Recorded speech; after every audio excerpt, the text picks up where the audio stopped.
Okay, Carrie, you tell me when you're ready to go. Okay, 1 second, please. Yep.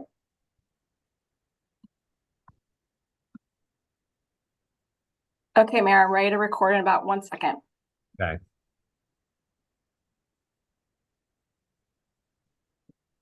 All right, this Tuesday, January 16th, 2024 meeting of the Lake Oswego City Council is now called to order. Ms. Linder, will you please call the roll? Mayor Buck, Here.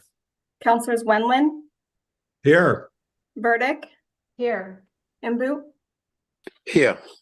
Rapp, Here. Corrigan, Here. and Afghan. Here. Great.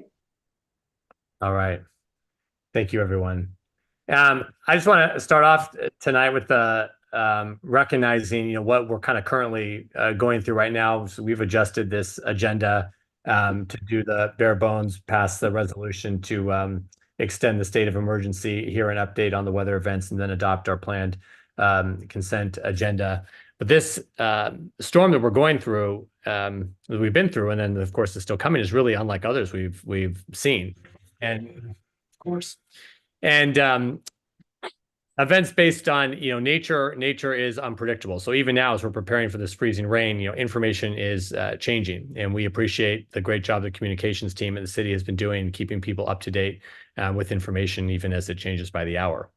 But as we sit here right now, we have one resident, who has lost his life, families who have been displaced, who have lost their homes entirely.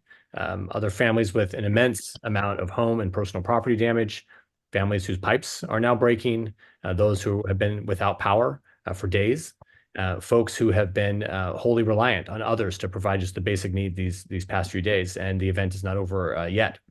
And this is an event, it's also not over for the many city employees who have been working around the clock to ensure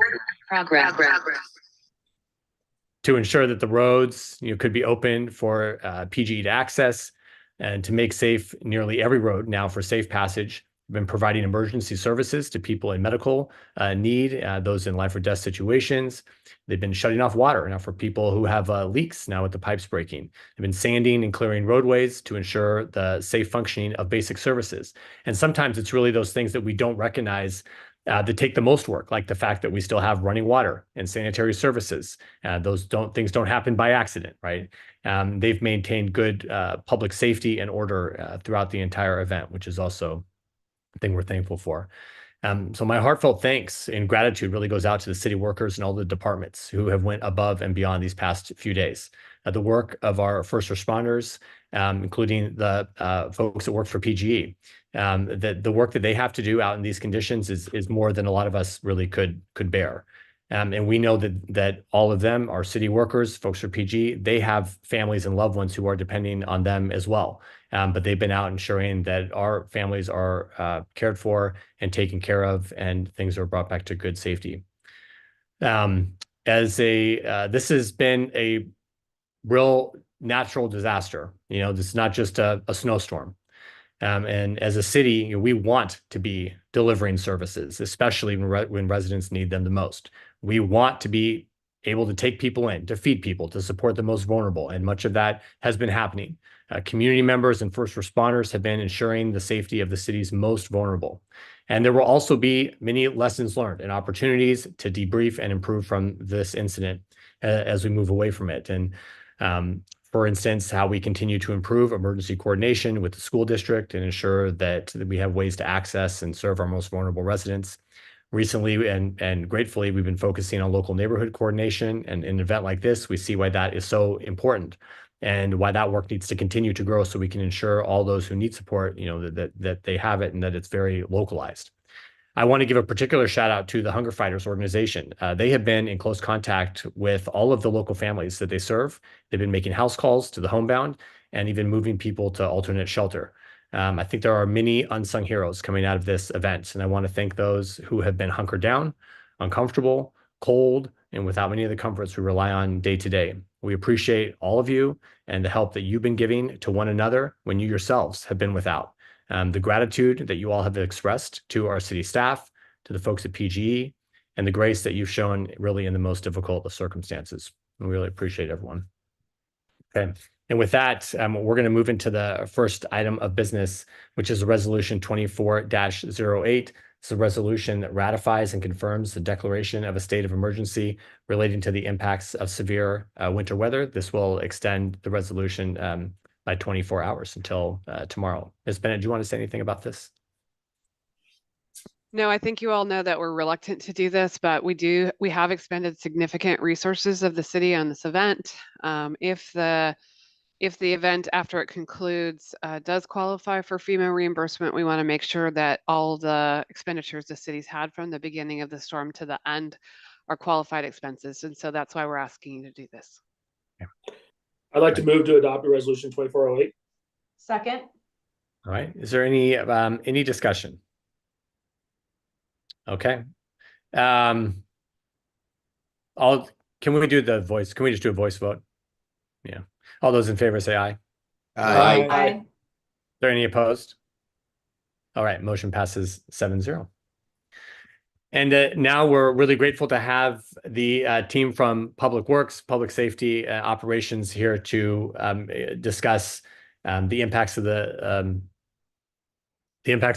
storm and kind of give us an update on what's been happening these past few days. And we know you all are so busy, so we appreciate you taking the time to join us here today. I guess I'll turn it over to you, Director Rooney. Thank you, Mayor and Councilors. Good afternoon. Really appreciate the words you had to say in the opening statements this evening, Mayor, because it has been a long 3 days. It has turned into more than just a snow event, if you will, and it has taken quite a team of folks to work on this. It started out obviously as a public works response to maybe snow, and became more complex than we thought. So we're going to a lot of detail about that with you tonight, just so we can tell the whole story. We have a kind of a tag team approach here, but we're going to start off with Eddie Van Buren, our Deputy Public Works Director. He's going to give a very detailed overview of what happened, how we responded, and where we're headed, because again, as you mentioned, we're not quite out of the woods yet. And then we have some updates from our other partners in this event, who's been the Parks Department. Jeff Monroe's with us this evening. The Police Department, Chief Burke is going to update us, as well as Assistant Fire Chief Artman. And then we're going to end a little bit with, yes, I did see her, Jessica Namanalu, Planning Director, to talk about trees and permitting, and as we move forward and into recovery, kind of what some of that's going to look like in case you start to get questions. So with that, I'm going to turn it over to Eddie Van Buren, who has a nice presentation. We have a lot of pictures to share, and I'm going to let him tee up so that he can tell you more to the story of what happened these last 3 days. Thank you, Erica. Bear with me. I'm just going to share my screen, make sure everyone can see what I've got going on. Can you all see that as a presentation? Excellent. Thank you. Mayor, I really appreciate the words because you touched on a lot of things that are going unsung behind the scenes back here to make sure that essential services are continuing to happen. So a lot of slides. If you have any questions, unfortunately, I can't really see very well, so feel free to chime in and talk over me, and I'll stop and answer anything I can, or I know Erica can too, or anyone else. Weather event update. Our agenda, I'm going to run through what we were looking at as an initial forecast, what our event timeline was and what our priorities, because I think that's really critical for you to understand how our priorities shifted throughout the event. We had to remain flexible and adjust as the weather presented hazards to us. What the new forecast is saying, quickly touch on that, some recovery and next steps, and then I'll turn it over to our partners for a parks update, a police update, fire, and then finally planning as well. So what was our initial forecast? I think everyone, if you're as obsessed with weather as I've become working in the public works world, you'll know that we study it like it is a master's program every single day. We have multiple things open at all times. So what we were looking at on Thursday is that we thought that we're going to get rain, a little bit breezy with some winds 11 to 15 miles per hour and some gusts as high as 21. Pretty typical stuff that we see out here in Lake Oswego. As it progressed, we were looking at Friday turning from rain to likely snow with winds 14 to 21 with gusts of 33. Again, 33 starting to pique our interest, but not anything that we're not used to. And then Saturday, we saw a chance of snow and sleet with an east-northeast wind 20 to 23 and gusts of 37. Started to get our attention a little bit more with the gusts, but what our main primary focus was still looking at that snow and road conditions. So what really happened? So Friday, we moved into 24-hour operations here at Public Works Maintenance Operations to be prepared. Our main focus was our anti-icing efforts. I think everyone saw the magnesium chloride stripes all over the city to try and stop ice from forming. Working on equipment prep, making sure our plaza sanders were operational, our chainsaws and wood cutting debris or debris management plan was ready to go in place if we needed it. And as that day progressed, you can see my chart here is actually pretty informative. Temperatures dropped drastically throughout the day. I think everyone's aware of that. By the time of midnight, it was 21 degrees. We had almost no precipitation, so we weren't really into the snow and ice fight like we had anticipated, but we started to notice 35-mile-an-hour winds were coming like it had been forecasted. As we progressed into Saturday, we continued our 24-hour operations, but you can see our priorities started to shift. As trees started to come down, Public Works, specifically, our priorities became public safety support. We really wanted to work well with our partners for life safety, obviously police and fire, to make sure that they could get where they needed to go throughout the city of Lake Oswego, as well as anyone that was on the roads could move throughout the city. I would say upwards of 100+ calls, 75+ trees starting to fall down at one time. And our priorities really started to look at public safety support, clearing roadways, but also we had to do a lot of tree assessments because a lot of these trees were leaning or starting to lean or heading towards homes. And that would be working with police and fire to evacuate homes and do anything necessary to keep people safe. What you also see on there is water and wastewater pump stations. The mayor talked about it earlier, is that as power went out, we needed to make sure that water services and that wastewater services were continuing. So that means getting generators to multiple pump stations and wastewater lift stations throughout the entire city, ensuring they're functioning, ensuring they're fueled. And although you might think you kick a generator on and it runs, that's not always the case. So it's consistent maintenance as well. So having mechanics work on it, having our team work on it, and keeping those things running.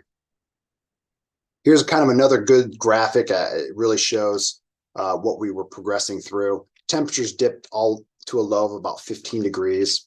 Precipitation did come in and it did impact the roadway surfaces.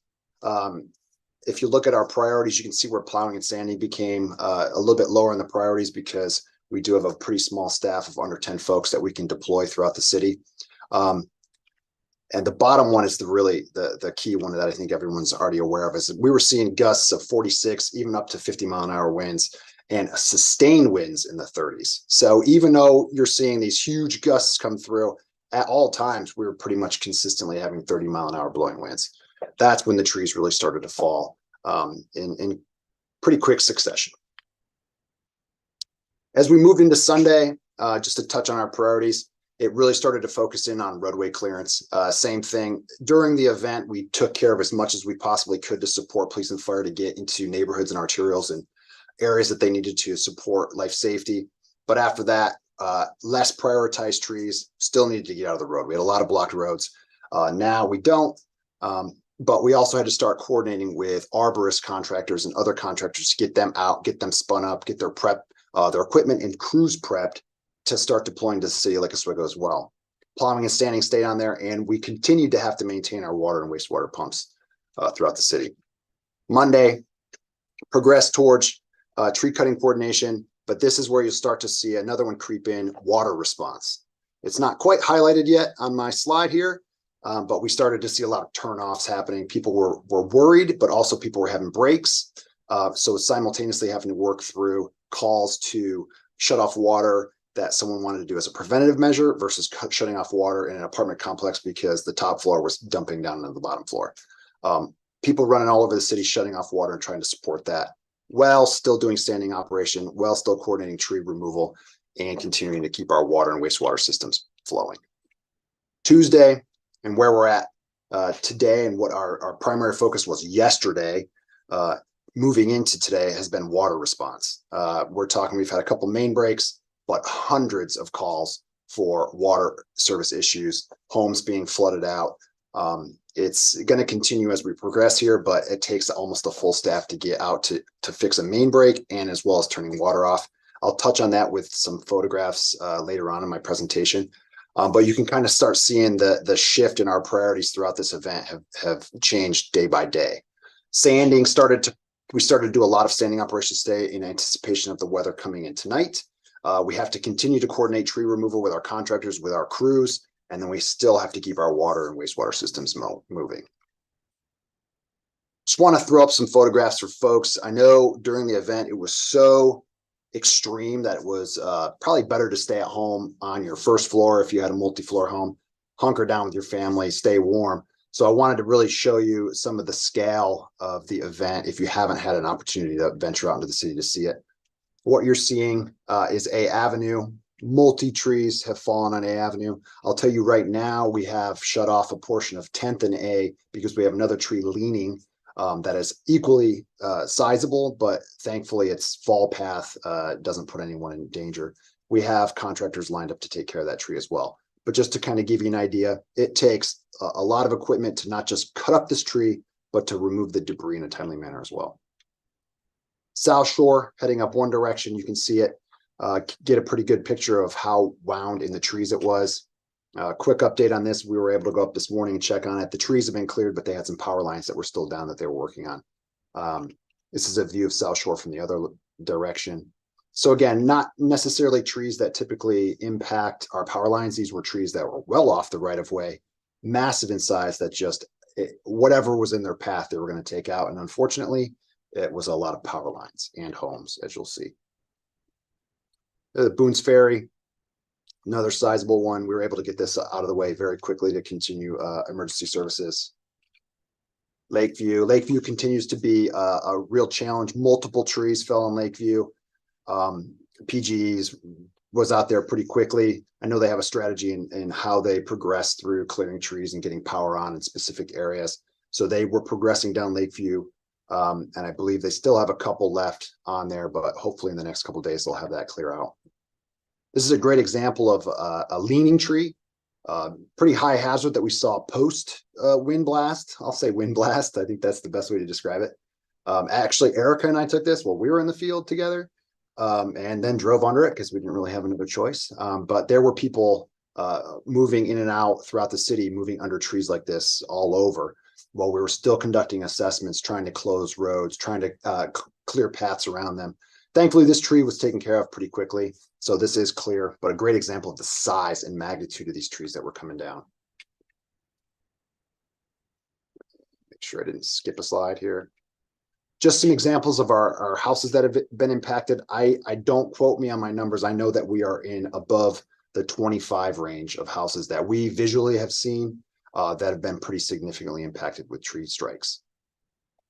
And I don't want to be disrespectful showing these photographs. I just really want to get the impression across why it was welcome that we went into a state of emergency. Some more examples of vehicle and tree strikes. I mean, if you look in the photograph in the top right corner, look at the size of that tree compared to the truck, can really tell you how incredible it really was. The picture on the left, that is not an optical illusion. That is an entire row of trees that came down. You can see our fire partners down there in the bottom right who were staying active as well out there fighting different transformer fires, small house fires and things like that. And you can see the devastation of what a tree can do on a house. Just a quick example of our crews out there partnering with our life safety partners and first responders. Amazing teamwork. Very, very extreme situation, I will say, if you were outside during the actual gusts of wind during this event. This one has got a kind of a quick story to talk about the risk that our first responders, and I'm going to include public works first responders in that, police, fire, and public works, the people that go out there and put their lives on the line to ensure that people are safe. There was a group of us. There was a battalion chief from fire. There were a bunch of police officers, myself, Jim Bateman. We're standing looking at a home that had a tree on top of it. Well, we're standing there. This tree comes down right next to us. Officers and a couple of us run over to the car. Windows are smashed out. There's a family inside that car, young girl crying. Police officer takes over the site. Thankfully, no one was injured, but I can tell you right now that tree came down like that. We were just talking and it hit. At one point, Jim and I looked at each other and we were like, we need to get out of this neighborhood right now. It was extremely dangerous on the ground. Just constant limb cracking and trees coming down left and right. I know a lot of people like to think that you hear the creaking and that the tree's leaning and it's slowly coming towards you, and that was not the case during this event. These trees come down in a split second, and you have no time to get out of the way. Once we got into the vehicle, I even mentioned to Jim, I said, we feel safe in this vehicle, but that's a false sense of security. We are definitely in danger right now, even inside a car. So the folks putting themselves on the line out there in the elements, incredibly impressive, because it was very, very scary. And I will say it was very scary. There's no other way to sugarcoat it. It was very scary. And now, as we've discussed the trees coming down, to the mayor's point earlier, we've got a lot of essential services that have to continue. We don't want people out of water as well, although there are a lot of frozen pipes. That's something that is totally out of our control. We have to keep our mains moving. We have to keep our reservoirs full and our pump stations operational even without power. This is an example of our crew and what they'll do. There was a main break this morning. They broke through ice right outside the driveway. When we pulled our Vector up, the Vector is that very large truck that you see in public works. Kind of looks like our fire engine, to be honest with you. We use it for hydro excavation. We use it for sucking water and things like that. Typically, we would use that to hydro excavate this hole to expose the water main and then ban the water main to get the break cleaned as soon as possible. We were unable to do that because the functions of the Vector froze up. So the two individuals that you see in here from our water crew hand dug that hole and then fixed that water main in I think less than an hour. So just a testament to what these folks will do. Pretty incredible stuff. Just an example also of something that we don't think is a huge deal, but it takes personnel power to accomplish it. I'm going to say 200-ish turnoffs, if not more. Every time we get out to a site, 9 times out of 10, we have to use GIS mapping to locate where the meter is at that site. Oftentimes the meter box is frozen solid. We have to either thaw it or smash it open with a small sledgehammer. Then we can turn it off. It takes time to deploy to the location. It takes time to open the meter box. It takes time to shut it off. Then on the backside, we have to track all these turnoffs so that we can get back out there post-event to turn the folks' water back on. So quick forecast for the next 24 hours, just to make everyone feel good. We're still here in 24-hour operations, and we will continue to be until we're through this thing completely. It is 3 o'clock. I see some raindrops starting out here at maintenance operations. What that looks like over the next few hours, we're going to wait and see. Temps mid-20s. Thankfully, it will increase through the day tomorrow and through the night. But we do expect potentially a 12-hour period of freezing rain. I think it was estimates 1/4 to 1/2 an inch, which can be drastic when it comes to freezing rain. Even a small glaze can put the city, shut it down, essentially. Even for plows and chained up vehicles, it can become extremely dangerous to maneuver. But hopefully by tomorrow, we're going to start seeing the rain, warmer rain, and getting up into the mid-40s, which will start to thaw us out and let us move towards recovery operations. Just wanted to share this. I think Martha has been sharing our National Weather Service matrix that we like to operate off of. It looks a little confusing. To orient you, the top is our temperatures. It shows lows and highs. The second bar is gusts and surface wind, essentially our sustained wind and our bursts. The green is rain, blue, snow, purple is freezing rain, and then the orange area is sleet. So we have already moved into this period where it's around 3 a.m. towards the left side of your chart there. And we're expecting to go all the way until 6 a.m. The good thing about that is by 9 a.m. we're at 41 is what they're saying. So we'll remain in posture. We've spread sand all over the city. We're going to continue to do so until it becomes extremely dangerous. And then we'll do it again in the morning if we need be. Some of our next steps that we're going to be working through, like I mentioned, we're going to stay in posture, this 24-hour posture that we've been in throughout the rain event. No change to our priorities at this time. But post-event, some of the things that we're starting to think about is moving out of our 24-hour operations into normal operations, really beginning to start supporting those water shutoffs, because as we warm up, pipes are going to be bursting everywhere. And that includes our pipes below the ground, our mains. So we'll have crews ready and prepped, hopefully with good sleep and ready to come and start working in water. Simultaneously, we still have to work on existing trees. We have a lot of large debris that we have to work through, and we do have a lot of contractors that we have deployed around the city that need management as they cut up some of these larger trees with cranes and things like that that we can't operate on. As we progress, we need to reassess remaining large debris that we have around. I know I was not here in 2021. I've heard a lot about the ice storm and how large limbs were coming down. And this event is a little bit more of like gigantic trees coming down.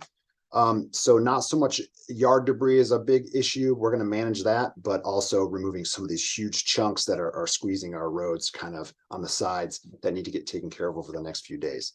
It's not something that happens overnight, although I know that is going to be the expectation of some of our folks, but we're going to chip away at it and we'll get it done in a safe manner.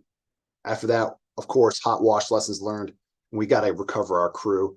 I just so you understand from a public works perspective, we have less than 10 people on A shift and less than 10 people on B shift. And that includes leaders and that includes folks answering the phones. So we're not a huge organization with 150 people doing this. We're a pretty small, tight group, but we are responsive.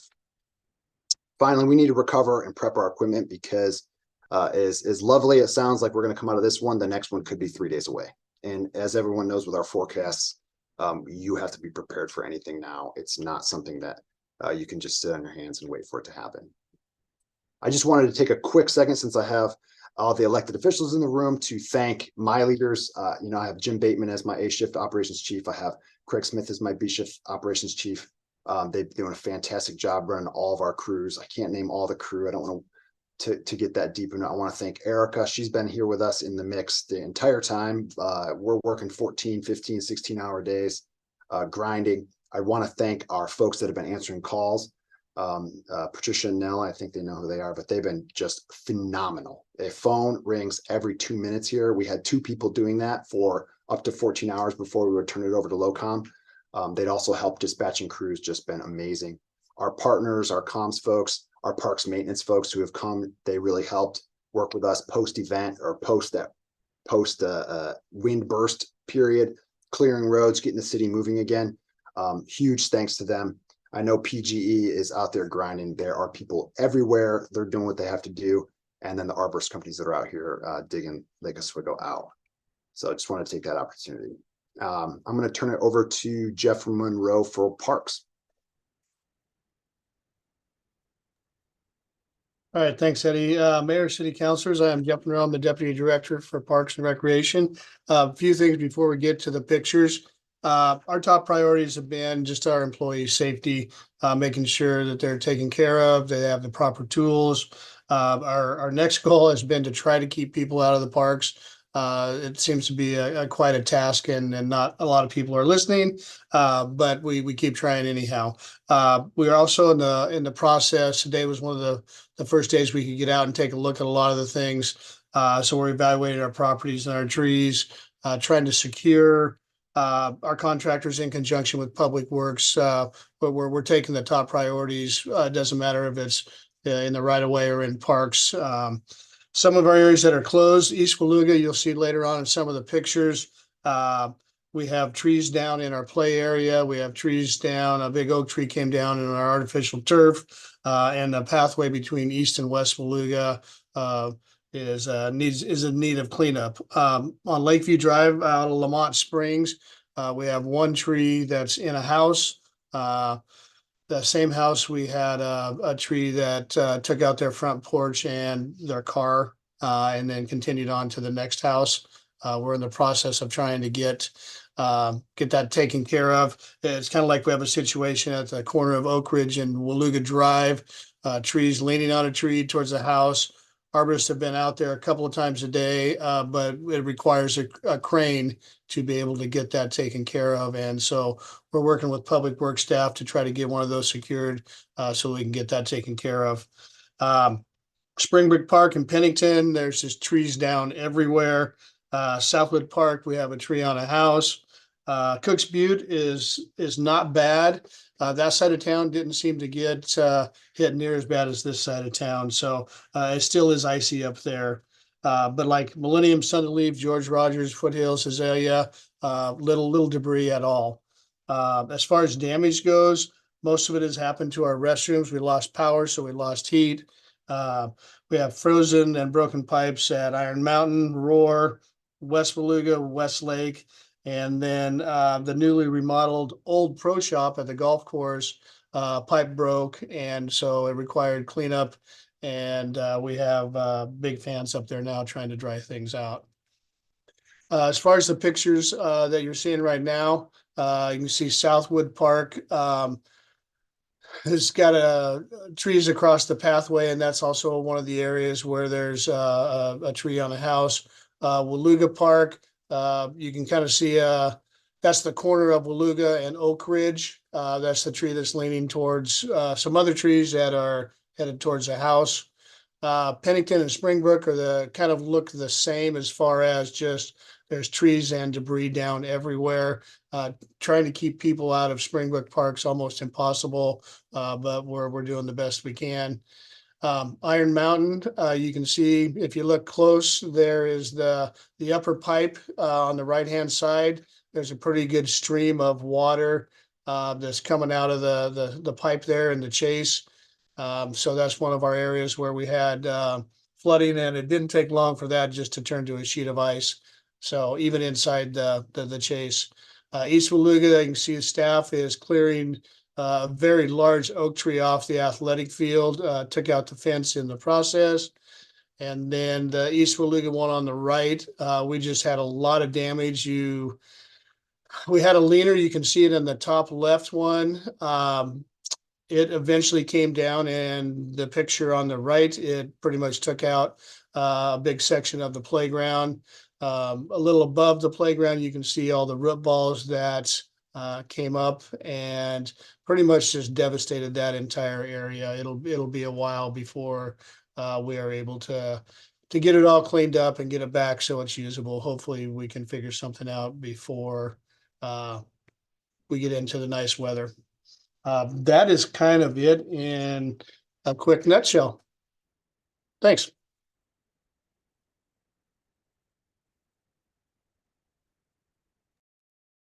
I think we're going to move over to police, and Police Chief Burke is available to give us an update from the police department. Okay, thanks, Erica. Mayor, Council. Thanks for the opportunity to come before you. I would be remiss if I didn't take the time to recognize all the work that is being done by all the partners across the city, especially Public Works. You guys are I'd say knocking it out of the park. It is amazing to see how much work is being done, and I can't say enough for everybody's effort. I kind of want to highlight LOCOM oftentimes kind of flies beneath the radar, but it's times like this where we really take a look at the work that's being done by our folks in our communications center, LOCOM. On average, we have about 200 calls per day. On Saturday, we answered 135 calls for service that day, with 99% that were answered within 20 seconds of the time that the call came with a real live voice. So that is a standard that I can't speak highly enough about the work being done by our folks in LOCOM. So I thank them. They staffed up. They knew this was coming. We had plenty of people, and even in in efforting our communications, putting out stuff through Everbridge, which of course we're going to learn how to continue to learn and grow, how to utilize that the best way that we can. Our folks were able to take those calls and get people taken care of as best they could. For us, it was a lot of, we've done a lot of welfare checks. We've had a lot of trees down. We've had a lot of damage done to some homes and some safety concerns in some neighborhoods. I just went out and visited the home where we had the fatality, and it's actually, I don't have enough words to describe what that looked like. Our folks, the effort that everybody put out to make sure that we treated people with the utmost dignity, I think is incredible. So for that, I say thanks to everybody doing the work. Right now for us, it's really just preparing for the next stage, working with our partners like the school district, trying to help them make decisions about what's going to be best moving forward for them as far as school openings or closures. We'll be in constant communication with them, as well as giving updates on any roadways. Other than that, it's business as usual for us. We're pretty well staffed tonight. We have a majority of our command staff is all here. I think most of us are planning on just staying here in the city tonight, just in case we have people who can't make it into work. At least we have some of us old folks who can come in and start answering calls for service and get out in some cars. So you may see some really weird faces out there tonight, but that's about all I have from the police side of things. And I think just speaking for Assistant Chief Hartman, I think she got pulled out to go deal with another issue. As far as fire is concerned, unless Chris, you've jumped in here. For them, it's really again business as usual. They've had some issues that they're trying to overcome, like being on generator power and things like that, just like everybody else. But they are continuing to work through any of the issues that they have and are responding and triaging calls as best they can. And really prioritizing our life-saving efforts, our public safety issues, and low priority stuff we'll get to as best we can.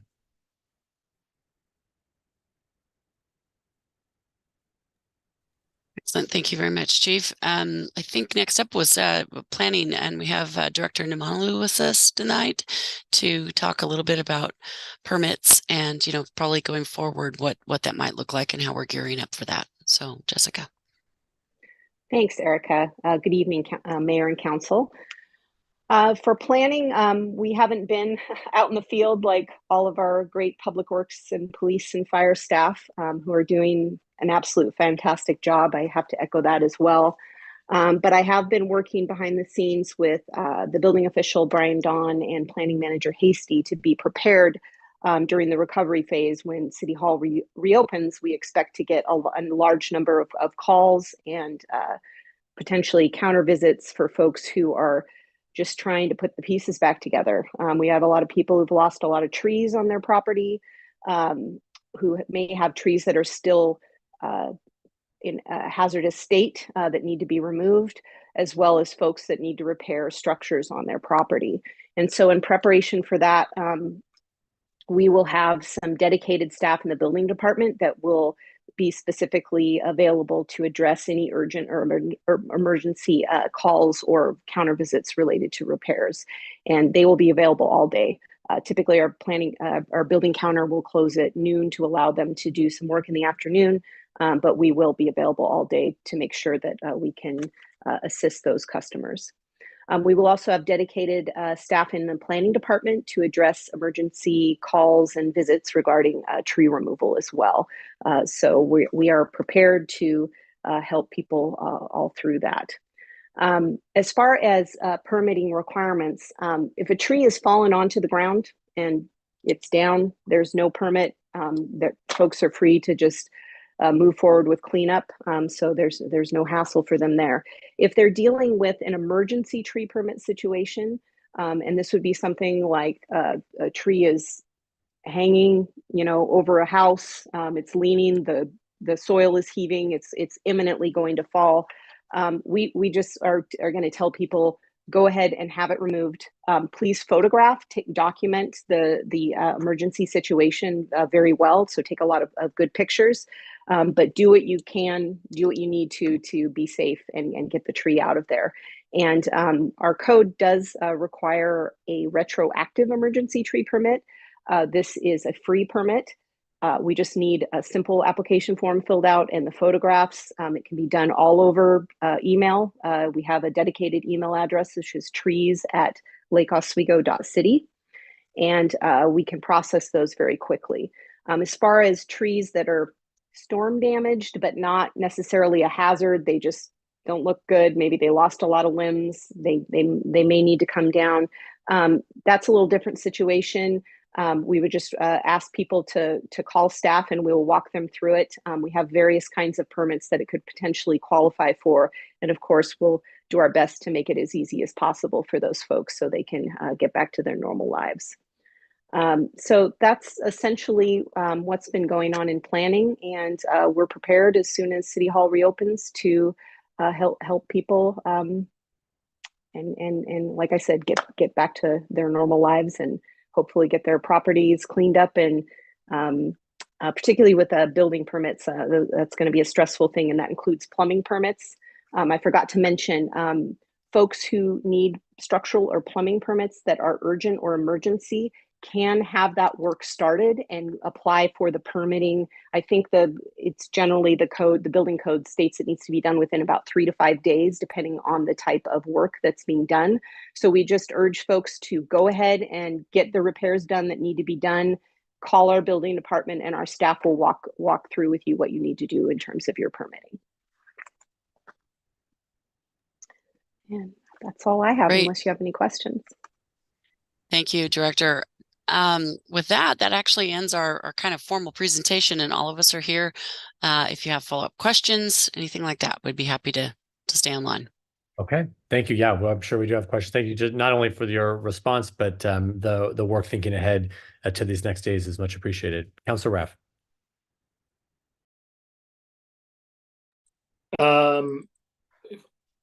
Great update, or I mean, not great, but well thought through and documented update, everybody. I'll obviously start with what an amazing job by city staff and the team, as well as no one's given any credit to our city manager, Martha Bennett. Coordinating this is not easy. None of us really understand that. And so massive thanks to Martha for all the great work and leadership on this. Director Namanalu, you hit it before I wrote it down, and then you started talking about it. My question was, how can the city be really innovative in facilitating the permitting for people to, fix their homes as well as remove trees? I think you hit that right on the head. It's obvious that you guys have thought deeply about how you make that process seamless and easy. Obviously, the people within the city have gone through a tremendous amount already. So how we make that process simpler is, I think, paramount for all of us. And so just continue to think that, we'll have to, I think we should iterate fast on that as you kind of move and learn through the next several weeks, if not months. And then the question I have for you is also, we all hear what you're saying about how easy it is to get a permit to remove a tree that's leaning, or, you can just cut it down. And I don't know how many people in the community are actually on this council meeting listening and hearing that. So I would just, how are we obsessing getting that message out to people so they aren't calling your department asking for it, and then you telling them, oh, it's simple, you can just cut the tree down. How do we get the message out so you don't have to spend staff time answering those easy questions, and you can spend that time working on the hard stuff? So how do we get the message out? And then I think just not so much a question, but comments. As a city council, we're going into goal setting. I think we've talked about tree codes. We've talked about power lines a lot. I think 2024 is the year that we have a we deal with the tree code, objective, clear code going forward, as well as putting a plan in place for, again, burying power lines is hard and it's expensive and it takes time. So just having a plan to continue through that effort of making sure we're not in 20th century electricity hanging over the roads, or we're doing what we can to get them under the road. And then I would just say that Mayor Buck said this maybe a year ago, and I thought it was it's apropos to what we're talking about today. It's we have a community that really cares about trees. We all care about trees, but there's a large advocacy in the community that kind of are advocating for a no cut policy. And our mayor said something a while ago and said, look, we all want to not cut down trees, but tell that to somebody who had their house crushed, or someone who had a relative die, or almost had their kids die. Culling the trees is a natural part of conservation. And so we can't just, as a community, say you can never cut a tree down. We have to understand that when you don't cut a tree down, healthy or not, massive risk and implications are inevitable. So this is not a message to the city council or the staff. It's a message to anybody listening. Like, there's risks to both sides. And so we need to understand how those decisions impact people within our community. So anyway, great job, everybody. I think if my inbox is any indication of how well the city staff performed during this and continues to perform, gold stars. Thank you, Councilor Raff. Did Katie, I saw your hand go up. Did you want to provide an answer on that communications question?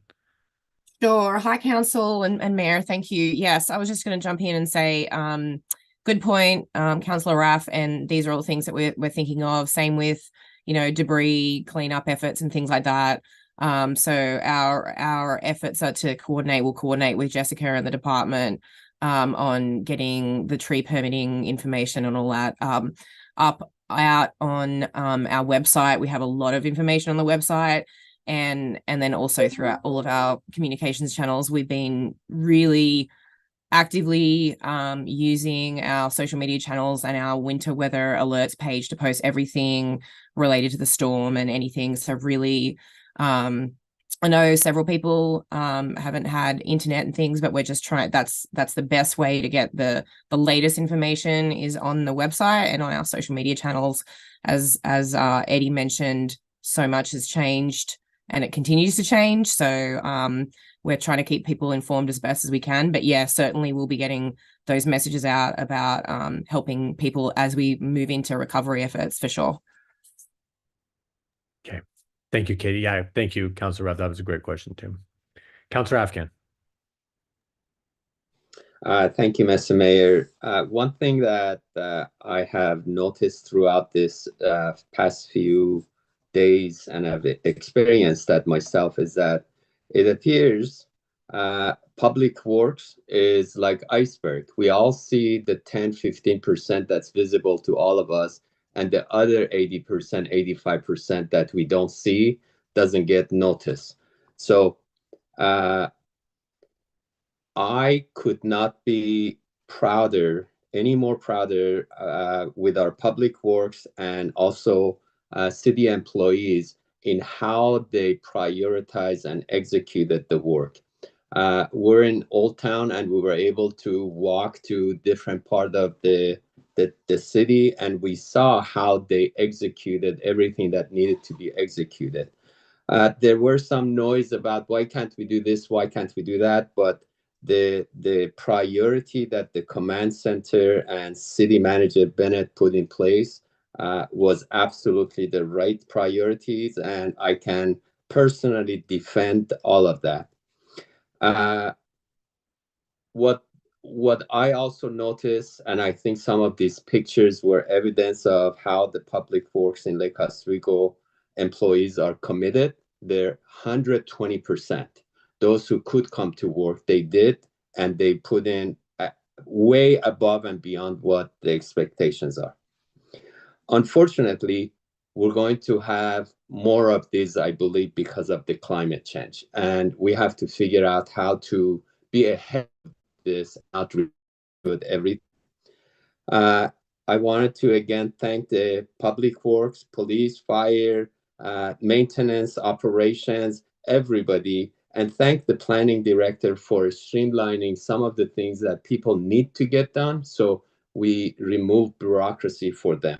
And a special thanks to city manager Martha Bennett, who kept a cool head, kept the priorities in place, and kept all of the noise at a distance so the city employees didn't get distracted. Thank you very much, City Manager Bennett.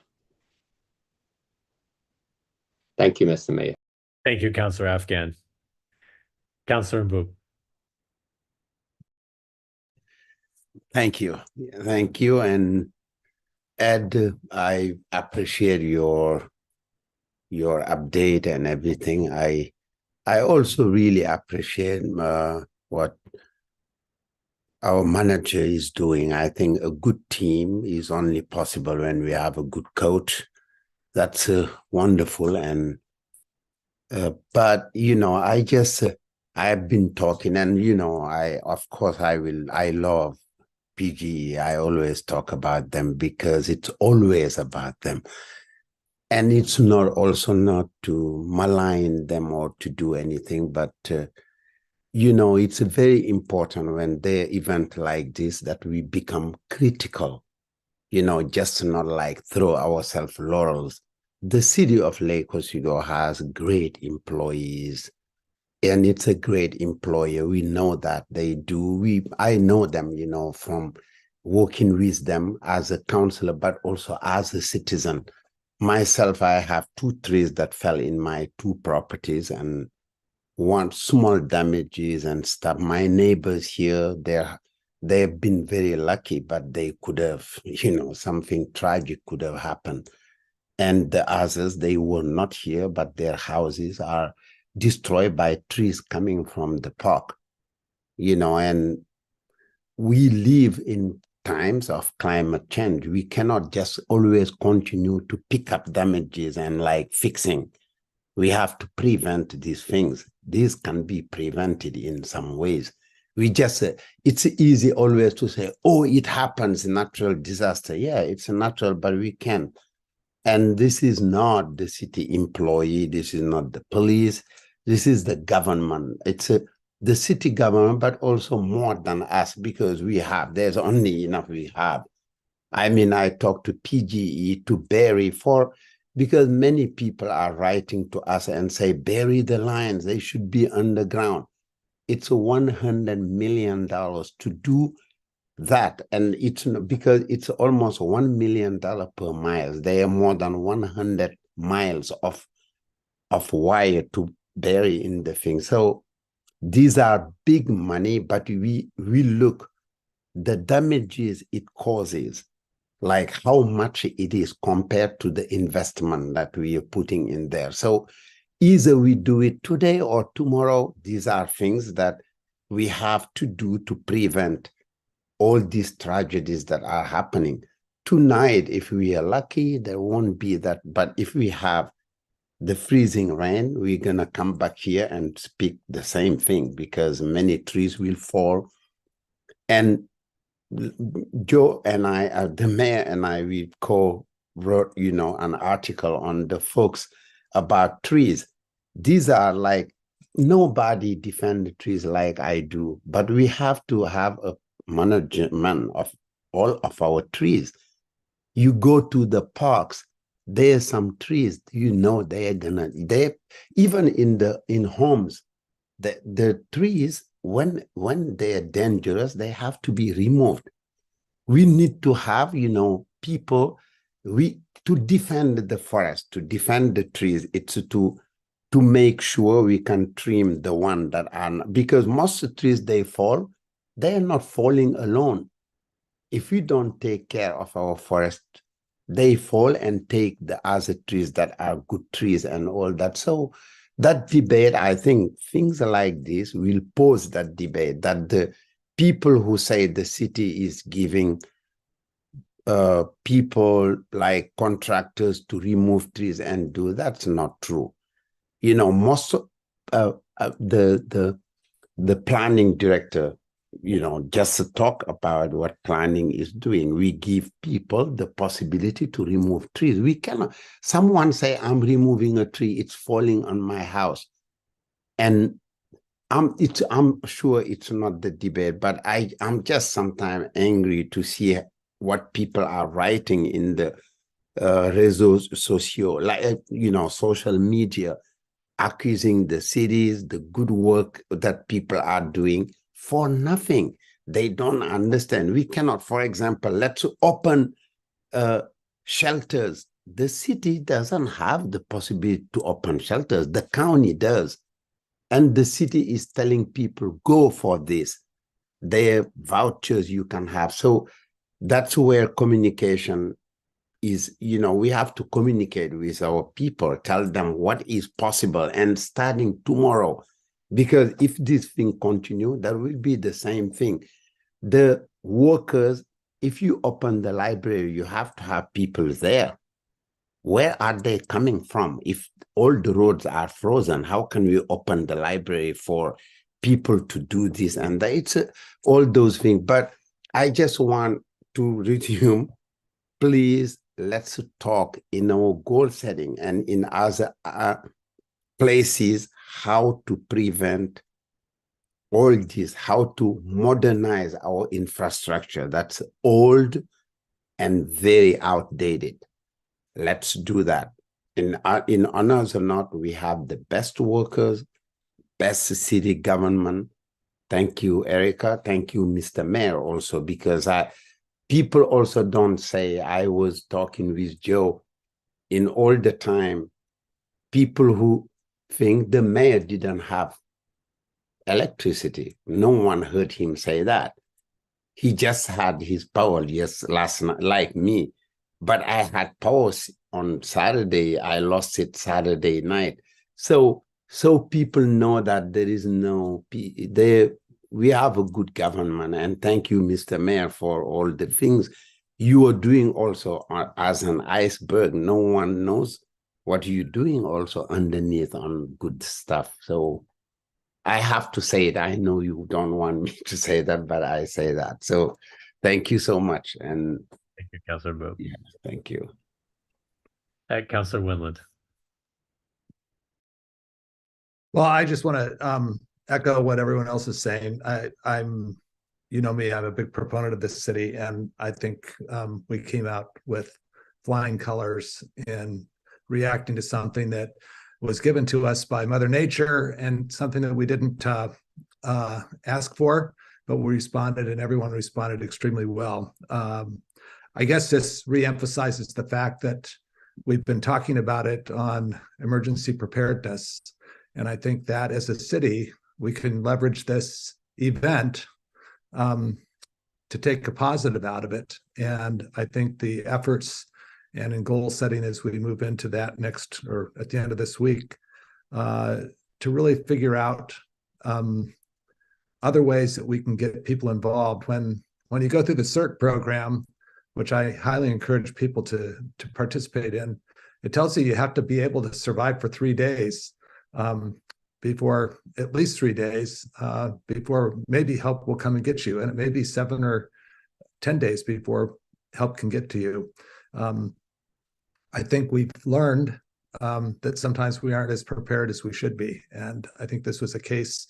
It always happens when it's cold weather, miserable rain and sleet and snow, but it brings out the nitty-gritty of what it takes to keep things going. And I think our staff and our city did an incredible job. And I have to say,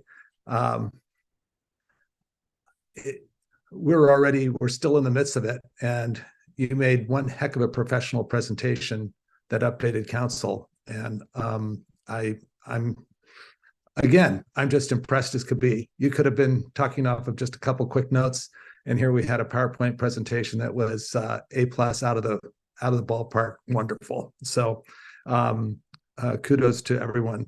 I think it also helps to reemphasize some of the good efforts that have been going on with connecting the neighborhoods, neighbors to neighbors, check on people, having lists. I think having the texts, I will say from a communication standpoint, getting a couple emails. We didn't lose cell coverage, thankfully, or at least we lost, the internet, we lost power, but we could still survive sort of on our phones. And it helped to get updates from the city, moved out. It helped to have some direction.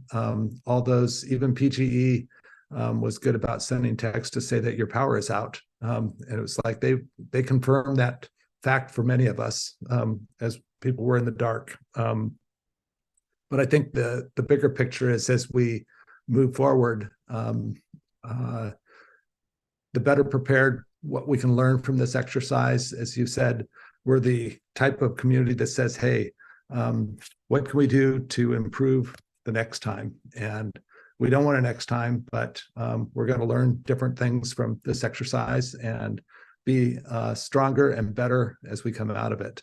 And I just want to thank everybody for their responses, and hopefully the Weather Service has this wrong and it's going to heat up to about 38 degrees quickly, and it'll start melting soon. So knock on wood, we have power and we're connected to the internet tomorrow. So thanks, everybody. I appreciate all your efforts. Thank you, Councilor Winland. Yeah, I'm Mr. Van Buren. That really point that stuck with me the most is your 10-person crew. It is incredible to think about what each shift, what the amount of work that you did. So thank you really very much. Like Councilor Afghan said, it is the iceberg effect. And there's so much that goes on behind the scenes that people don't know about. So this is very valuable information that we'll make sure to share. And just want to thank my colleagues as well. Our residents are obviously, very stressed going through this, and everyone on the council kept a really cool head and in good communications with people who are going through difficult situations. And I really appreciate that. We try to stay out of your way. Obviously, as best we can. You are the professionals that know what you are doing. We are, community members like everyone else. This is not what we are trained to do, and we put a lot of faith, rightfully so, in your good technical competence, knowledge, and experience. We appreciate our ability to lean on you a lot, more than I can express. So thank you all again. And we'll look forward to keeping the conversation, Councilwoman said, as we go into the future. Emergency management has obviously been a big topic of the city, huge interest for the community. Ms. Phelan's been doing a great job leading that effort, and it will continue. Can I say one or two things before you end? Of First course. of all, although I appreciate the praise, really all credit is due to the work that Erica and Eddie and their staff have done to be prepared. When Eddie came on board, one of the things he did was institute that October or early November practice session, which I think has really helped us all really think about winter earlier than we want to, but in a way where when the event actually happens, we're ready to roll. So much as I appreciate the praise, all I really do is communicate with you guys so you can feel comfortable letting these folks do their good work. I will say we will do an after action. They call it a hot wash. Please send us any topics that you would like to have us consider. We will be considering the question of how could we have sort of contingency plans in place for places for somebody to go and get warm or plug in their devices should they be out of power. Because as you know, I think we have concern from the community that we're not ready for that. So we're going to figure out if it's possible. I wish that it was something we could turn on with a switch, but it is not something we can turn on with a switch. So if that's a project we're going to take up, we need to do it. Last but not least, I think, by the way, the weather has started. I'm sorry, Councillor Wendland. I'm looking out the window and it's coming down as liquid, but it's 27. So be careful out there, folks. I do think that the biggest challenge for all of us, especially for people like me and Erica and Eddie who like to plan, Megan, Jessica who like to plan, is that the National Weather Service just is doing the very, very best they can. And the storm doesn't actually arrive when they tell us it's gonna. It arrives either before or after. So we appreciate very much the community's patience as we make decisions in advance because we have to be prepared. But then it turns out that either we pull the switch on something either too early or too late. We will not be making a decision about operations tomorrow until very early in the morning, just like the school district. We're not going to decide in advance like we did last night, because it could be that I come in the next day and say, golly gee, I could have been open till noon. But we make decisions based on the safety of the public and the safety of our employees in terms of our ability to open. I appreciate all of you. I appreciate you all supporting this work. I appreciate the goal you set to not only help us get better at being ready for an emergency, but also helping the folks in Lake Oswego be better prepared for emergencies. I think that has helped a great deal and will continue to help as we do that work. So thank you all. City Manager Bennett, just I want to make sure to remind you that I do own a very nice chainsaw and I'm eager to get out there and help. But 4 years ago, you told me not to. Hopefully your mind has changed. I'm ready to go. Just give me the green light. There's lots of trees down on private property. If you want to go knock on the doors of your neighbors and ask them if they need help, please go for it. I have one.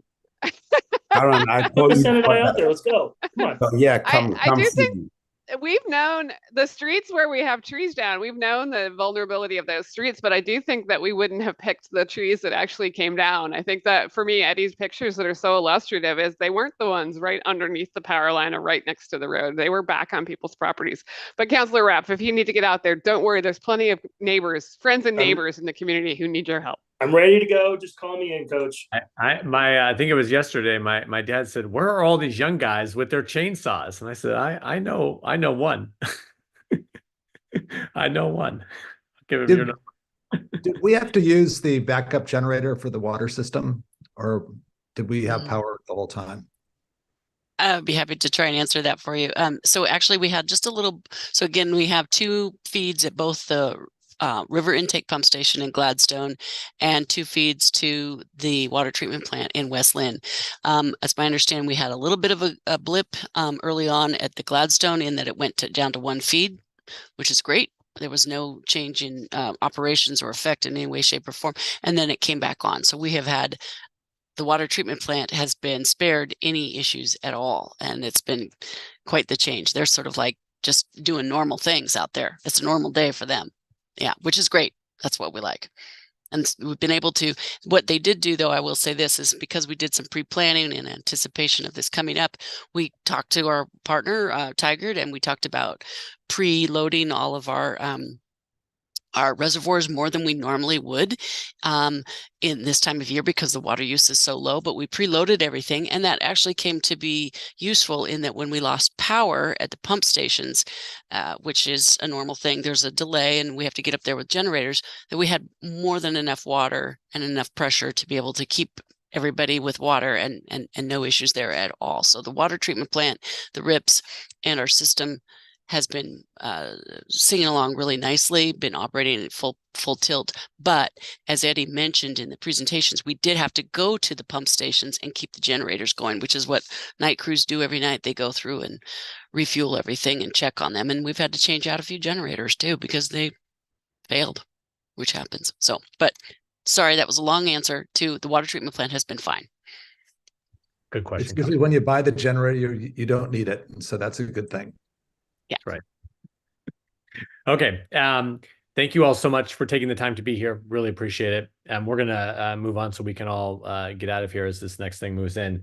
The public comment, Ms. Linder, do we have anyone for public comment? I think we do. No, Mayor. Check. Okay. Thank you. Then we're going to move on to the consent agenda. We have item 6.1. This is work order 273. It's an award of public improvement contract for the construction of intersection improvements at Jean Road and Pilkington Road. We have item 6.2. It's accepting the 2023 fourth quarter council goals report. Item 6.3 is resolution 24-02. This is a resolution of the City Council authorizing an intergovernmental agreement with the Riverdale Rural Fire Protection District, providing for the continuation of fire and emergency medical services for fiscal years 24 through 25, fiscal years 24-25 through 28-29. And item 6.4, approval of meeting minutes from December 5. Is there a motion to adopt the consent agenda? Must move to adopt the consent agenda. Second. All right. All those in favor say aye. Aye. I Any opposed? That motion passes 7-0. All right. Any further information from council? No? Okay. Ms. Bennett, anything else? All right. Everyone be safe. Dicey, we'll be checking on things in the morning. And thank you all for making the time to be here today. We are adjourned.